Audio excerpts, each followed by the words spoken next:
Chers internautes, chers amis de la littérature indépendante, bienvenue dans cette édition exceptionnelle et inédite du Salon Les Indés du Livre, un événement littéraire. Je suis Céline Bernard, animatrice de l'événement. J'ai la chance d'être entourée ici et maintenant de Jean-Benjamin Jouteur et Meg pour vous présenter cette édition en ligne. Avant de commencer, je voudrais passer un message très important. Ce salon, qui a lieu pour la cinquième fois, si on inclut ces métamorphoses, est porté par l'association Écriture Plurielle, qui œuvre en faveur du vivre ensemble et de la langue française.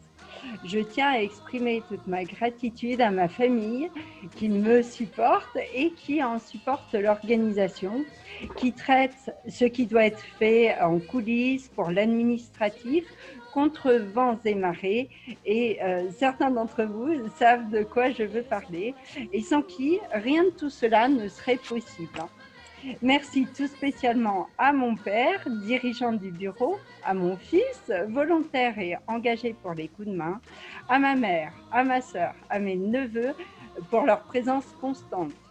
Depuis 2015, votre soutien inconditionnel représente la base essentielle à cette activité associative. Mais parlons maintenant du salon. Alors, ce salon, Quédaco JB.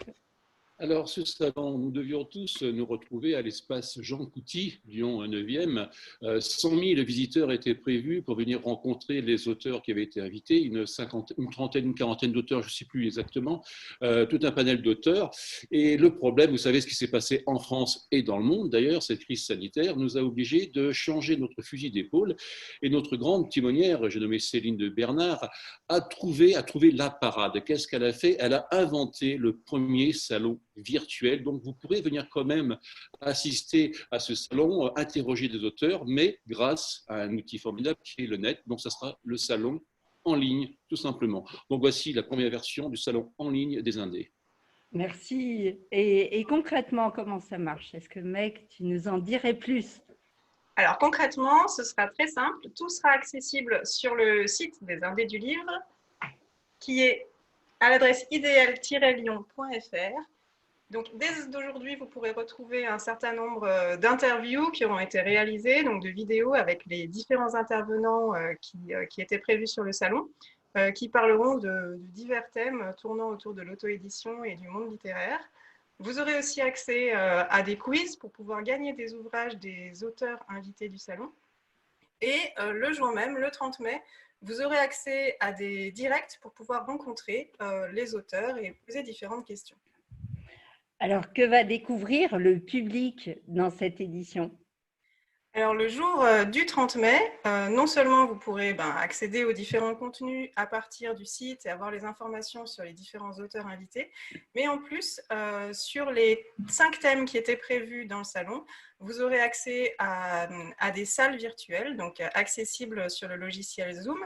Donc, sur le site des Indés du Livre, vous trouverez un lien pour pouvoir accéder à ces salles virtuelles dans lesquelles on aura des animateurs qui animeront un débat avec les auteurs invités et vous pourrez poser des questions sur le chat. Donc, vous aurez accès sans caméra ni micro pour assister aux interventions des auteurs et vous pourrez poser vos questions et du coup intervenir avec eux, rencontrer vos auteurs presque comme si vous étiez avec eux directement.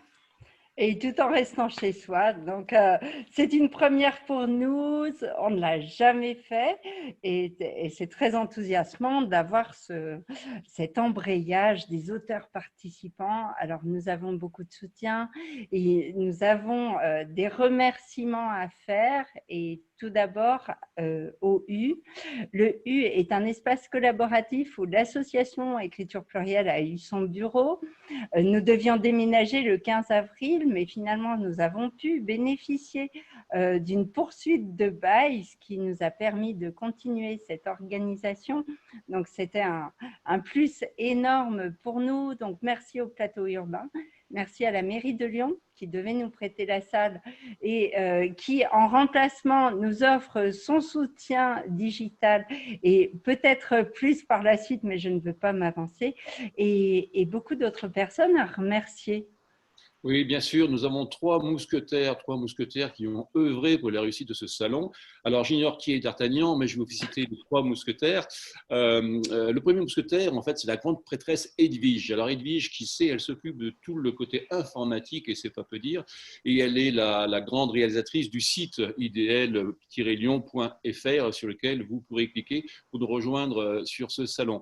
La deuxième, c'est la Milady des lettres, du courrier, c'est Milady Melinda, qui a une place très importante aussi, bien sûr, dans ce salon. Et enfin, nous avons le grand ordonnateur, Jean-Luc Relesage, celui qui cause 50 langues et qui s'occupe de la relation avec les médias, donc le responsable de communication, qui communique beaucoup. Heureusement qu'il n'est pas là, sinon on ne pouvait pas le faire taire. Mais je crois que Meg a d'autres personnes à citer. Oui, on voulait remercier également les étudiants de la licence Colibre qui se sont énormément investis dans le projet de librairie en ligne pour les Indés et qui sont allés au-delà des objectifs du projet. Donc un énorme merci à Juliette, Fanny, Pauline et Ulysse. Merci et ne vous oubliez pas, donc Jean-Benjamin, JB, toi aussi, merci pour ces vidéos que tu as publiées très fréquemment, qu'on peut retrouver d'ailleurs sur YouTube, sur Instagram, sur Facebook. Merci Meg aussi pour nous aider chaque fois dans l'organisation et tout ce qui est structurel. Et puis, il ne me reste qu'à vous donner rendez-vous le 30 mai. Coupé. Oui, c'est là que je peux le dire. C'est pas qu'on va entendre.